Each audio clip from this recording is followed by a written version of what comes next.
మారుతినగర్ సుబ్రహ్మణ్యం ఒకే ఒక స్పీచ్తో మన అల్లు అర్జున్ అయితే సినిమాని జయ్యని లేపిండు. కొన్ని సినిమా కథ ఒకటి, స్క్రీన్ ప్లే ఒకటి జయ్యని లేచినట్టయితే సినిమా ఎక్కడ ఉండేది భయ్య. డైరెక్టర్ కొత్త, హీరో కొత్త అయినప్పటికీ వాళ్ళ జనం అయితే బాగానే వచ్చారు సినిమా.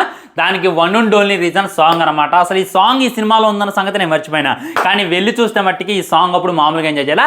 మేడం సారు మేడం అంతే అని చెప్పి లైక్ అల్లు అర్జున్ని పుష్ప సినిమా ఉండొచ్చు and Duvvada Jagannatham cinema limited చేస్తే ఒక సాంగ్ ఉంది కదా, అది ఈ సినిమాలో. సో ఈ సాంగ్ అయితే అన్ఎక్స్పెక్టెడ్గా రావడంతో నేనైతే కొద్దిగా ఎంజాయ్ చేస్తే. సినిమా స్టోరీ లేని విషయానికి వచ్చినట్లయితే తండ్రి కొడుకుల మధ్య జరిగేటటువంటి రచ్చ అనమాట.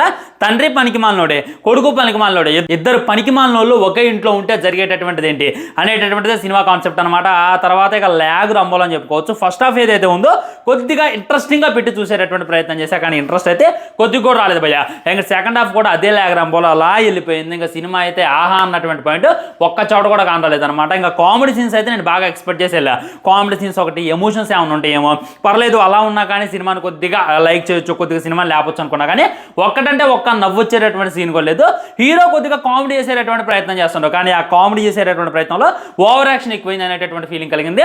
అండ్ హీరోయిన్ అనమాట కిల్లింగ్ ఎక్స్ప్రెషన్ చూసి, ఆ సాంగ్లో ఉన్నటువంటి సీన్ చూసి వామ్మో ఇక హీరోయిన్ చింపేసింది అని. హీరోయిన్కి అయితే చాలా డైలాగులు తక్కువ పెట్టారనమాట. పెట్టినటువంటి డైలాగులు కూడా తను సరిగ్గా చెప్పేటటువంటి ప్రయత్నం చేయాలి, అదైతే ప్యూర్ డిసప్పాయింట్ అని చెప్పుకోవచ్చు. ఆయన ఎక్స్ప్రెషన్స్ కూడా అంత గొప్పగలవు. హీరోయిన్ కూడా స్క్రీన్ ప్లే అక్కడక్కడ వచ్చి వెళ్ళిపోయినతో మొత్తం కూడా మన సుబ్రహ్మణ్యం చుట్టూ సినిమా తిరిగిద్ది. మధ్య మధ్యలో హీరో హీరోయిన్ వేరే వేరే వాళ్ళ ఎంట్రీ, వాళ్ళు వచ్చేదో కామెడీ చేసేటటువంటి ప్రయత్నం, దానివల్ల సినిమా డిసప్పాయింట్ కావడం అయితే జరిగింది అనమాట. ఇంటర్వెల్లో ఏదో ట్విస్ట్ అనేటటువంటి ప్రయత్నం చేశారు, కానీ ట్విస్ట్ అని చెప్పి మీకు ఎక్కడ అనిపించదు. క్లైమాక్స్ వచ్చేసరికి ఏమన్నా ఎమోషనల్ ఎండింగ్ ఇస్తానేమో. ఇప్పుడు దాకా హీరో మన తండ్రి పనికిమాలలో తిరిగారు కదా, మరి లాస్ట్కి ఏమన్నా మంచి ఇచ్చేస్తారేమో చెప్పి నేనైతే అనుకున్నాను. అలాంటిది ఏమి లేదు. ఈ స్టార్టింగ్ ఎలా అయిందో ఎండింగ్ కూడా అలాగే ఉంటుంది. సినిమా అయితే బాగా సాగదీసింది అనమాట. ఒక్క మొక్కలో చెప్పాలంటే ఓటీటీకి రిలీజ్ చేయాల్సిన సినిమా ఇంకా మొక్కలో చెప్పాలంటే షార్ట్ ఫిల్మ్గా తీయాల్సినటువంటి సినిమా.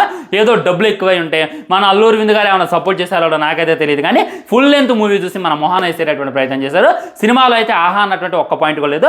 చిన్న సినిమాను తొక్కేయాలి అనేటటువంటిది నా ఉద్దేశం కాదు.